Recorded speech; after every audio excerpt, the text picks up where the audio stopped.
Achango. Pan wero pimi. Pan nyatong ban jolo. Pan nyatong ban jolo ga wero pi. Na bo. Ana togol mali. Mabino ka anga tenga kai kidia jamde. Kujalo mpaga. Ene kanelo loge eche atere. Kwa yabi cha what. Kujaro majongi. Ano ka ingelwe tape kambe lo toro go. Kama kambe lo toro.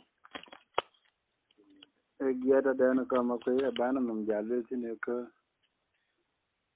Ai nang de yon mama de entasin. Akatar kiaga ga ba jalwe. Nana tong gibana ba. Ko ba ugu ke jalo merwan ba ga champion. Kuma ujeni ga ugu ga lo mi jala pandege. Ba ga bela jad ga unwan ya wa didive ne range po mi de rube ureme bunga liab ga tumde. Babuar kwa jigo ga yetumdo. Kurane oja war charan didachi kebe unago tanya ida oga ida bagai wa bela tagunwanya kuadwa jabene range po mya digirube urebe bunga liab getumne babuar kwa oga yetumdo Kirane oja war charan didachi kebe unago tanya bida oga bida uraju gal vijen man tukar adwa tawany mariar kwany mabil undi de bange tier ngalewe unayo malak kabere munda aton yaljoj unja tura yam pian topin Mabila guraru tim dera ungung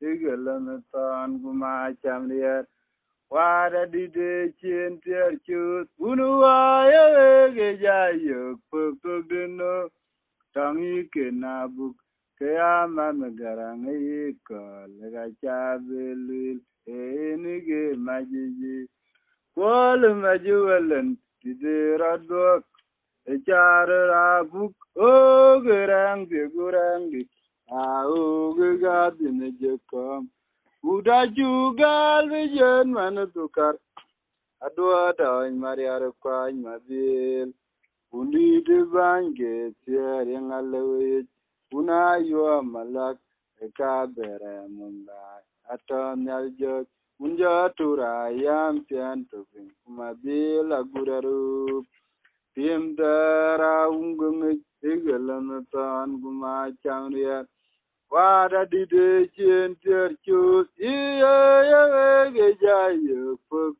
dino tangi kenabu kaya man garang ko lega chabelil enige majiji kwal majiwalan dide radok echara puk gerang di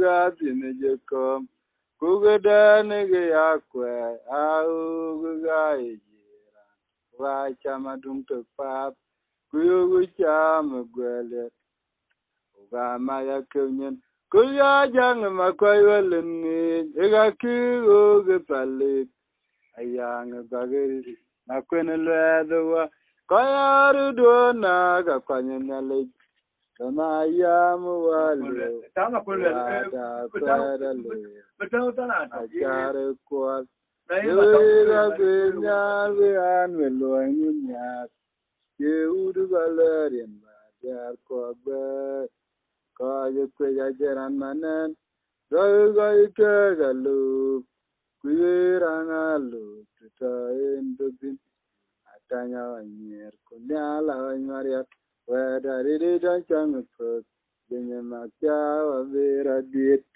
Sai dijiga ya anwe yento bane mok Waya guya jang makwai walengi Ega kigo gefalik Ayang bageri akwene ledo karu dona kapanya le na yamu wali wada kwedali achare kwal yewe ga gwyar bian welo ngunya cheudu balarin ba yar kwa be kaya kaya jaran manen rawi kaya kagalu kuirangalu tutain tupin atanya wanyir kunyala maria kweda didi dan changpet jenyematya wabira dit paidi gaya no yento banu mot manyanga par ngek pandirun bora jad guboki gitongu rapu gajodia kwa kweban niga manamuran guwong atung ge jangule ka gurwe bai dogeriok ke manyalya wario dene ge achena go dugai jameto guru Achao. niga manana konangin akwene majuwale nato Nyalewa kunyane tumpuk kuba batore jebaituk ananyirando chupin anymo tampantadit manyanga bar ngak pandirun bora jad guboki gitangu derapu gajodia bakweban niga manamuran guwong atung gejangule kai burwe bai Dogberio genge manyalep wario dene ge achena go dugai jameto guru nigamana na konangin akwene majuwale na nyech nyaliwa kunyane tumbu kuba batore jebaitok ananyiran pechopin anymo tambantadit manyanga bar ngak pandirun Bora jad guboki gitangu rapu gajodia kwa kweban niga manamuran guwong atung ge jangule kai burwe bai dogberio genge manyalyap wario dene ge achena go dugai jameto guru niga manana konangin makwene majuwale nato Bandidwa kunyane tumpuk kuba batore jebaituk ananyiranto chupin anymo tampantadi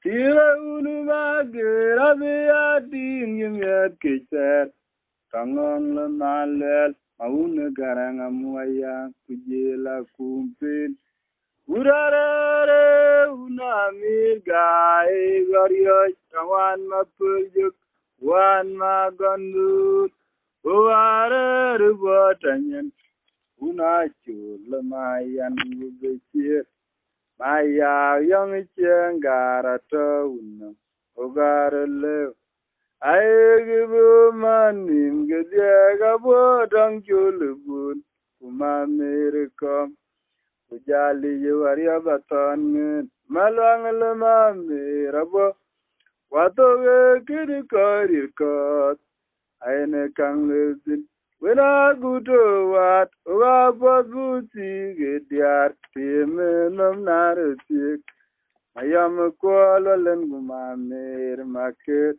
yen gedo gagwairan kolon kusaneng aku diduwale na chitar lema yamwa ajuang majong ti jat ke unyal ayanga udu magero tingnya keji tangong lemalel maune garanga muayang guje la kumpin urare yuna mirgai koryo wan mapuljuk wan magandu urare ruwatanyen Unachul mayan gubekir maya yang cengara taun ugarele aegibu manim gede gabodang chulebun kumamirikom kujali yuwaria batali malwang lemami rabo Watoge gini korir kot. Aina rupik.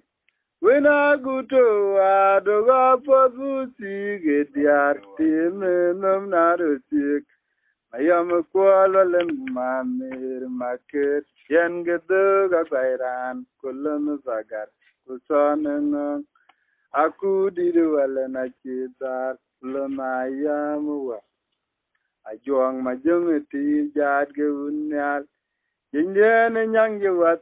Chira yarun barakwa doga sinjam numbi. Kuru kuala lenugwe kai. Ape mamu gugan. Kuwada birkwe. Kukai kakya velil. Panekwe japatine ben. Kunapura lajuba. Ketida leja chichiriya. Kaya jale ide. Jakan ngor buatanyan. Kamna negesyang pap. Iya kaya cerurusim. Mauna gwik. Gada jitsum. Ejamin jane damirga. Anara nerirge jekum. Yenge changayang. Makwanyi nyandye. Chariyeramut. Gua bachinut. Bairane bachin. Madala kagdak. Uni jondi. Ache kwanye beduji. Ketida leja chechiririet. Wea jala ide. Ajakan ngari buatanyan. Kamda negesyang pap. Iya kaya cerurusim. Mauna gwe. Gada jitsum. Ejamin jane damirga. Anara nerirge jekum. Yenge changayang. Makwanyi nyandye. Chariyeramut. Gua bachinut. Bairane bachin. Madala kagdak. Uni jondit. Ache kwanye betuj. Oru jata ubotanya na wanum. Ake na ngwaji nyengerut. Mabila nyar mangar padi abore. Gida gudu maisuk. Anapana mai sinjot. Anagini loy malakorana. Ane yan mwaji galia. Kujado da keneran jola. Baba gamiria dan. Kemakinyi bandian. Lumi nyangwa. Kungonga dina jak. Aunu kwe magwaya muktim. Pagani nyangwa. Undi de vile pa mae karyoj. Waji nyimatyav japing. Geriaga oichon. Kumarua wangwiwa. Aya unu mariara ilwale ran ko. Wanang mendit kayut. Mugwene makerwa Uga bani dimkiro jauzia. Uga kwa nangwanya kaguting isya kyo yerin kwa. Kutangu wa inagigan jale. Achin makpenele dekirko. Kaya pandan dora jigeli. Uwaru jata ubotanya na wanom. Ake nangwaji nyengerut. Mazila nyar mangar padi abore gida gudu maisuk. Anapanan jemai singgol. Anagini loin balakorana. Ane yan moje galia. Ujati de keneran jola. Bipaba gamiria dan kemakinyi pandian. Kulon nyang wai. Ngonga dina jak. Kaunu kwe makwaya muskim. Wagani nyang wa.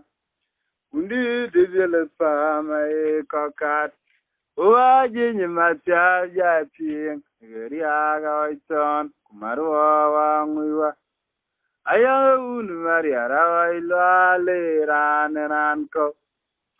Wanang menit kayut. Itong wene makirwa. Uga gwani dimkiru diawzia.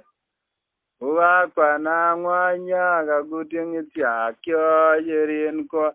Kutang waida gigan jale. Achin makwenele dekirko. Kaya pandan duaraji wilip. Uga bani dimkiru diawzia. Uga kwa nangwanya kaguting itya kyo yerin ko. Kutang waida gigan jale. Akin magwenel de kirko. Kaya panen dorio gilip. Aliep kwa wetadino. Anyang wakoni itangli. Kunaran bi yang rana yogang wada jidung. Lemaya minyaka. Kulemaya. Undai nomanyar guge tajat. Auji madya yutije kumatyang chat.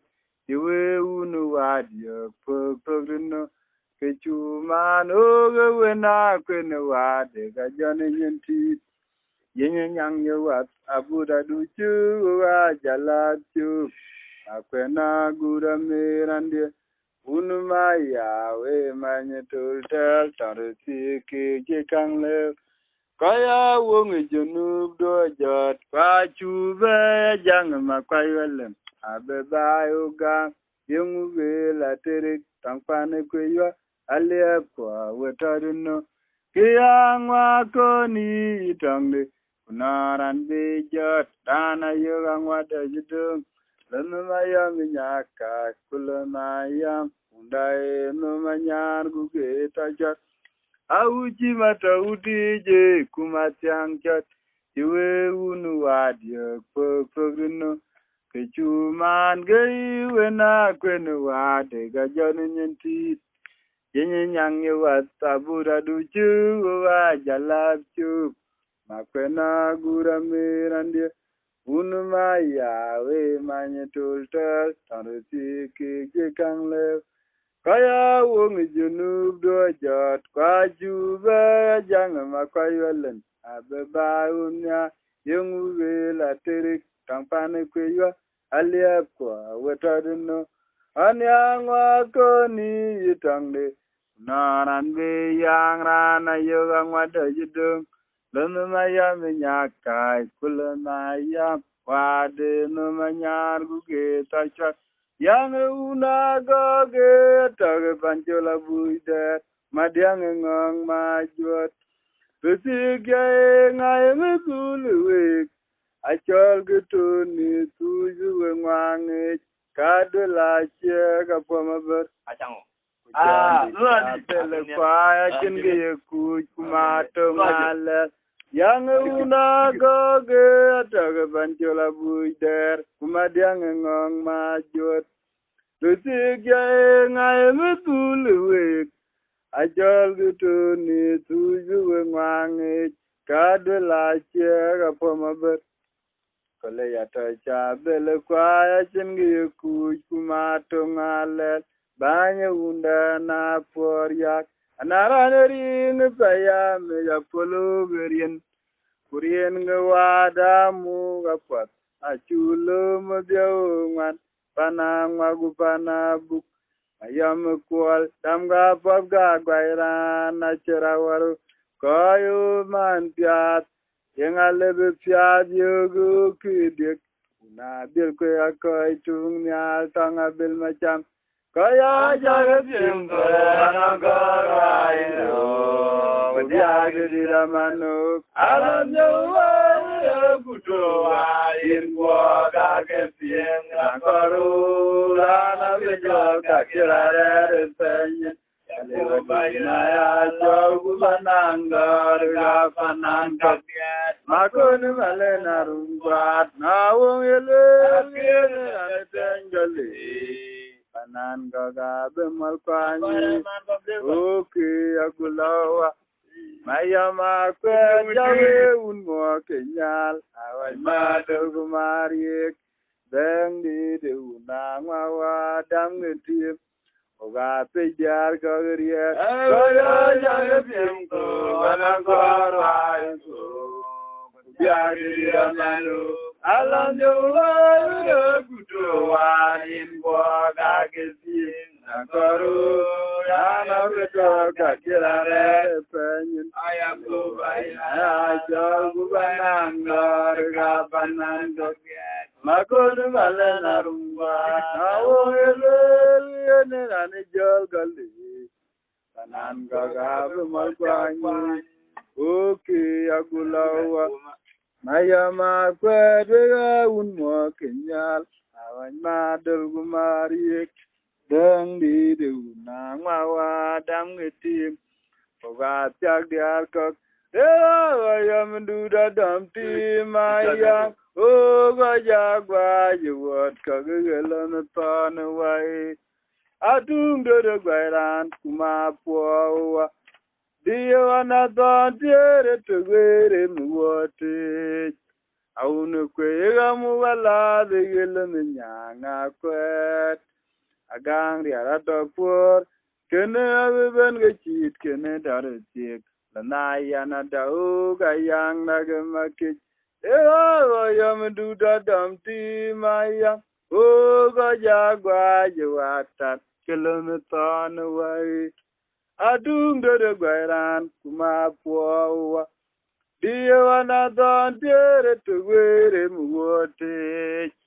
Aunu kwega muwala de geleme nyanga kwet.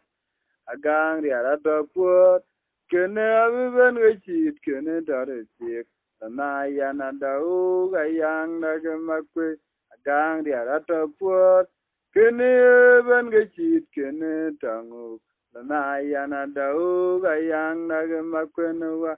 Awan makir nyanda badan jauloy bikaryach. Damtim dawen majuwa. Achang di dagwairan. Delepa manang yawat. Kuteje makira taguki. Kajerian jako gijaje kartu. Yang dana riarwa. Awan makir nyanda baga jauloy bikaryach. Ayang wen majuwa. Achang di dagwairan. Delepa manang yawat. Munchega makira tagu. Uwarian jako kiyeje kartu. Yang dana riarwa. Bon.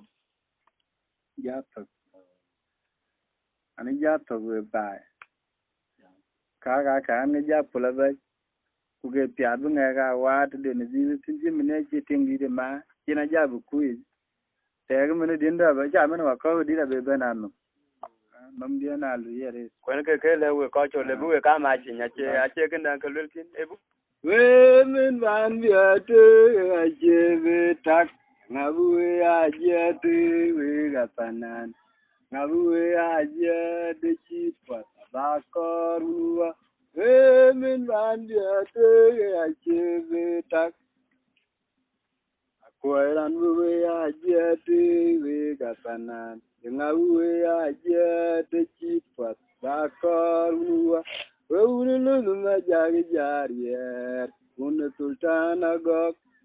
Unangwa dudwa gula mate betogalu. Kale chambani.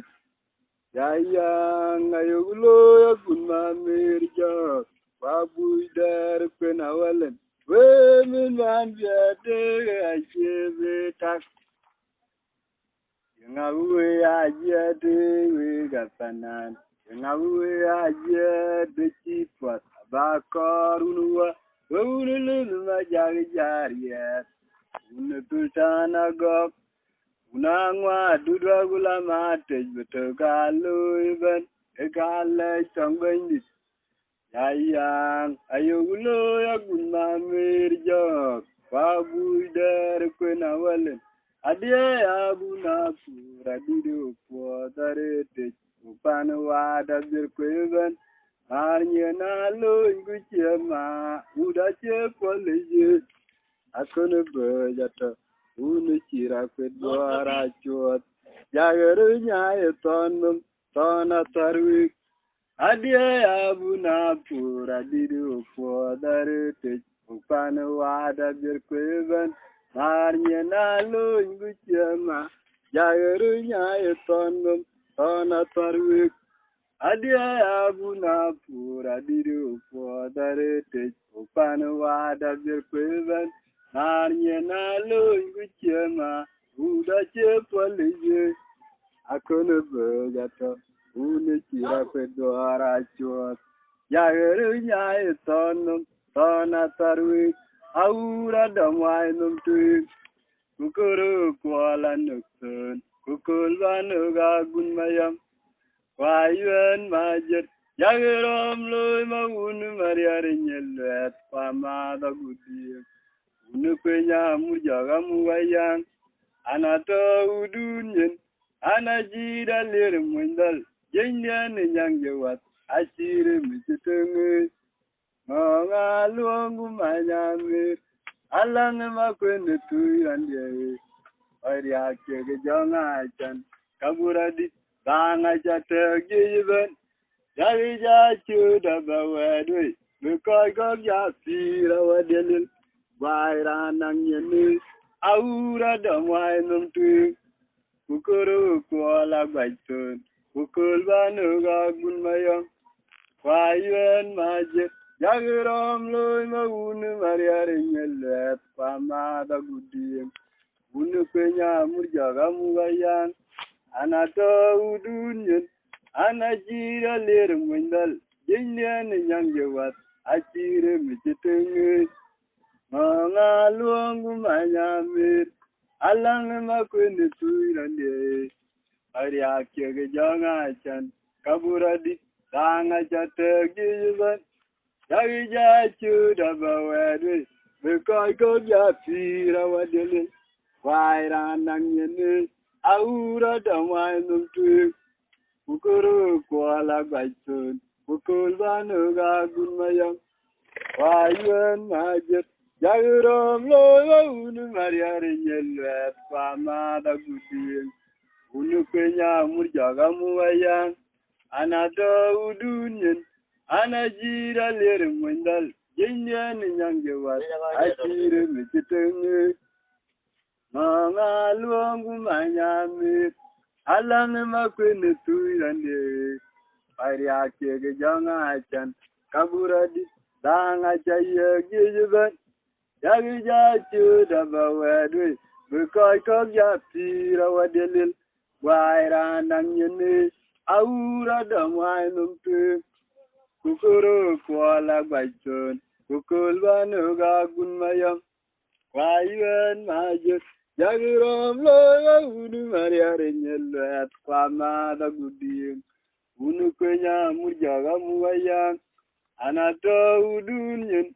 Anajira lir mundal. Jinyan nyangewat. Batongre michitenge. Monga luongu manyamir. Alang makwende tuyande. Ariakye jonga chan. Kaburadit. Banga jata gijiban. Yagija chuda bawadwe, bukoy gogya pira wadelil, waira nangyene. Everyone can wear it. Tokalu margata. Yanda ba pandan chupton gaviriara yuame, kumanyen korbuang agok. Aliawaye, jangwaye, patuadvan.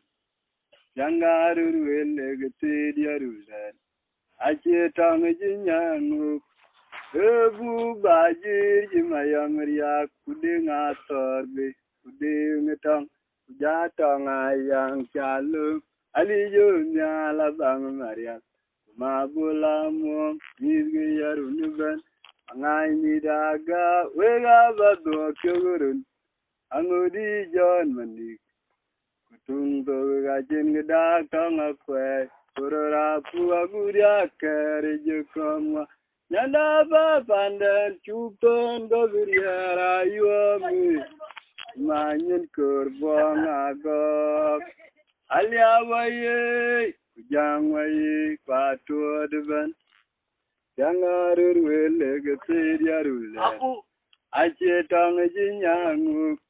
Ebu bajir jimayamriya kudinga torbe, kudinga tang, jatang ayang baluk, alijo nyala bang marial, umabula mo, nizge yarunuban, angay nidaga, wega badwa kyogurun, angudi John Mandik, kutung togo gajin gada kang akwe, kurara puwa gudia kari jukom, Kya bira chwaja, datigi yari tangu, kalya beteru, gige jangule gutergege.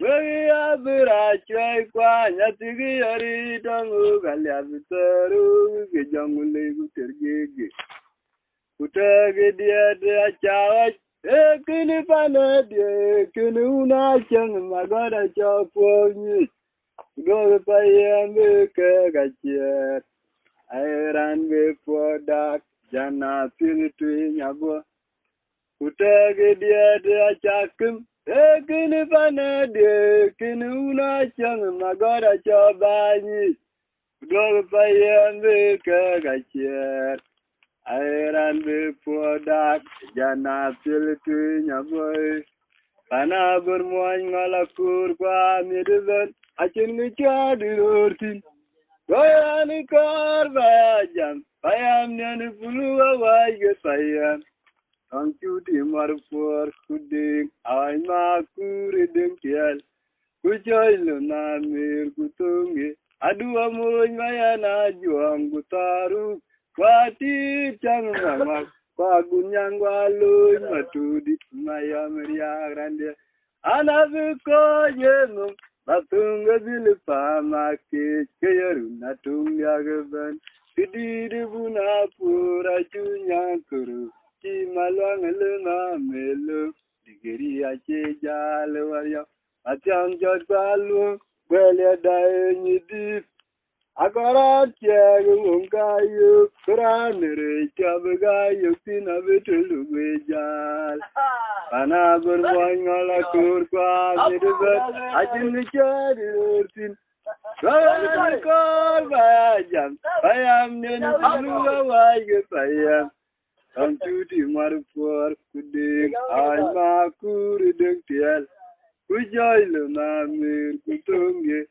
adua muj mayana juang taru kwati chang mangak pagunyang luny matudi mayamria grande anavuko yenum batunga vilpa make keyaru natunga gaban kidira guna pura yonya kuru ki malang lena melu digeri ache jal warya Atyang jat kalum wele dae muta agaran tiag wongayuk kuran re chabgayuk sinabitulu jalbai anagon moy ngala kurba midban ajin michadirursin ani karba jam payam ne puluwa waige payam angchuti marupor kudik ayna kuri dengtial Kuchoylo na mir kutunge adua muj mayana juang kutaru